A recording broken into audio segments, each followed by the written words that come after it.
is Corella Brooks. I'm a trustee of the Vancouver Public Library, and I'm very pleased to introduce the poets Angela Long and Susan Musgrave. Angela Long's debut poetry collection, Observations from Off the Grid, which she tells me is basically hot off the press as we speak, or your second poetry collection is just hot off the press, explores living off the grid both literally and metaphorically. The book is part docu-poetry, part travelogue. It begins with her experiences teaching English in war-torn Guatemala during the early 1990s and continues to explore other parts of the world in mind. This collection has been called reminiscent of Michael Ondaatje. The precision and careful insistence of this serial poetry explores the relation between language and brutality, innocence and worldliness. Susan Musgrave's latest book of poetry, When the World Is Not Our Home, includes nearly 50 poems selected from titles published between 1985 and 2000. These poems, originally issued in small print runs, were quickly out of print and are now often available only through rare book collectors. Part diviner, part sorceress, or so it's claimed, but always direct, confident, and humorous, Susan Musgrave reaffirms readers of her distinctive place in Canadian letters. According to the Globe and Mail, Musgrave approaches her subject in the manner of Salvador Dali.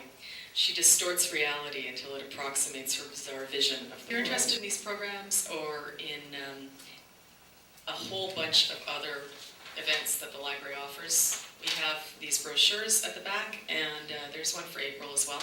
This one's for May, but please feel free to pick one up or to look on the library website, which is www.vbl.ca. Now to this evening's readings. At the age of 18, Angela Long flew from Toronto to Frankfurt to begin a long-term love affair with faraway lands. The Toronto Star first published Angela in 2000. Since then, her poetry, short fiction, and nonfiction have appeared in numerous Canadian and international publications, including Globe and Mail, Utni Reader, and Poetry Ireland Review. Angela lives in a log cabin on Haida Gwaii, where her writing is fueled by wind power. And even though she's living in paradise, she often looks wistfully at her backpack. Susan Musgrave is one of Canada's most celebrated writers. She almost needs no introduction, but that never stops us. She's published poetry, fiction, nonfiction, and children's literature. Her most recent titles include the essay collection You're in Canada Now, a memoir of sorts, Cargo of Orchids, a novel which became a national bestseller, and What the Small Day Cannot Hold, collected poems 1970 to 1985. Susan is also an editor. She's written for film and music, and her projects have won numerous awards, ranging from the B.P. Nicol Poetry Chapbook Award to the National Film Board Kathleen Shannon Award. Susan divides her time between Vancouver Island and Haida Gwaii. We're delighted and honored to have Angela Long and Susan Musgrave with us this evening, and if you do enjoy their reading and want to take them home, so to speak, Giuseppe is selling books by both authors at the back. In the meantime, sit back, enjoy, and please join me in giving them a very warm welcome. Well, when I'm introduced as a sorceress, I always feel that I really wish I could be some sort of, have a cape and do magic tricks, because that's what I really wanted to do with my life, and to be a ventriloquist. In grade 2, all the other girls wanted to be a nurse, and I learned the word ventriloquist. I didn't know really what it meant, but I loved the sound of the word. I want to thank you all for coming, first of all, because last time I heard Leonard Cohen, he said to an audience of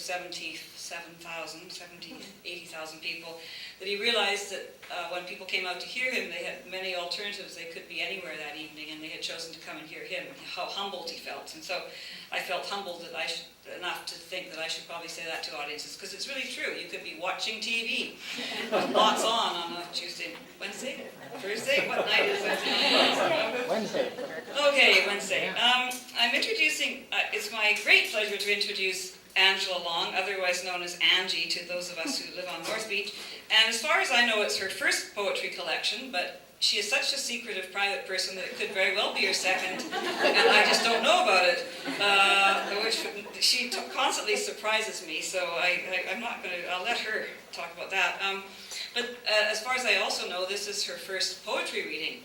And being neighbors on Haida Gwaii, Angie suggested we do a reading together because I happen to be down here this month, but we do have quite a lot in common. First of all, we both lived in the west of Ireland, she on the Aran Islands and me near Ballyconneely, near Clifton. And the other thing we have in common is that we both made pumpkin pies one night for her husband Giuseppe without knowing. We knew he liked pumpkin pie, but for some reason I thought, I'll bake Giuseppe a pumpkin pie, and Angie also baked one the same night. So we have lots in common that we don't really know about. This is sort of intuitive commonness. And then of course there's poetry, which we hardly ever discuss. But I wanted to introduce Angie partly because I realized that 40 years ago, sounds like a long time ago, my first book was published in 1970, and at my very first poetry reading ever at Ivy's bookstore in Victoria at Oak Bay, my parents came. They never came to any readings after that, but they came back.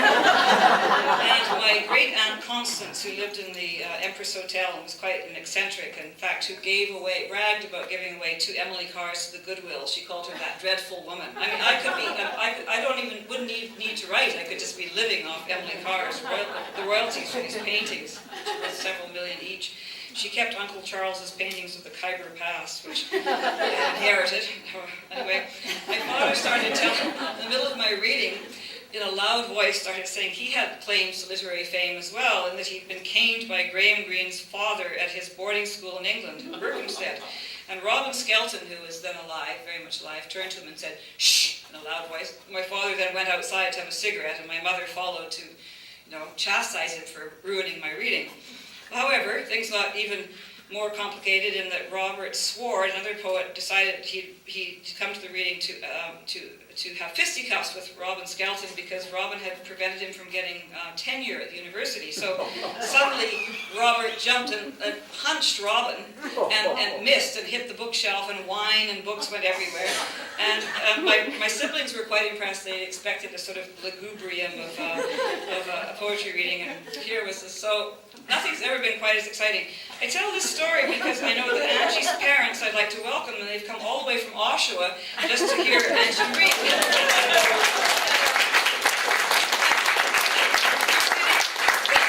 sitting in the back row lest they have fisticuffs. But I'm sure whatever they do, they cannot possibly be as badly behaved as my parents were. So back to Angie. As I say, she's immensely reserved and private. I put on Facebook this morning, please come to this reading. Angela Long is doing her first reading ever, and one of my neighbors on Tow Hill Road wrote, "Why haven't I heard this name before?" And I thought, well, given that the population of Tow Hill Road is 15, it shows something about how private Angela is, that she keeps herself to herself. So I wrote back, of course, saying, well, if you haven't heard of her name before, now you will.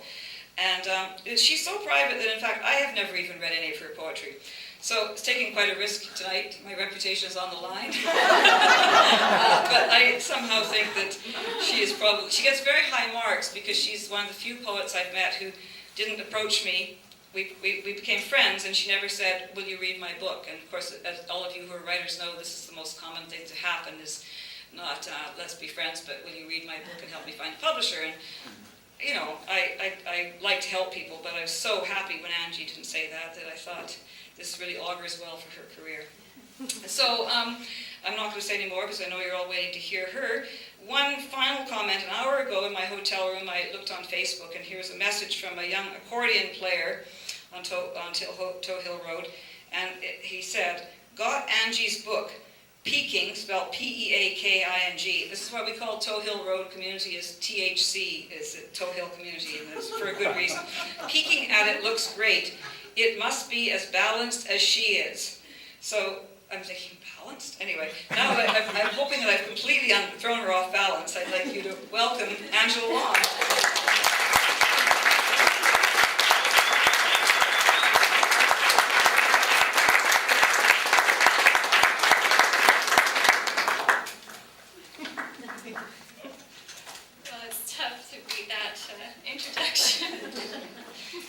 Thank you, Susan.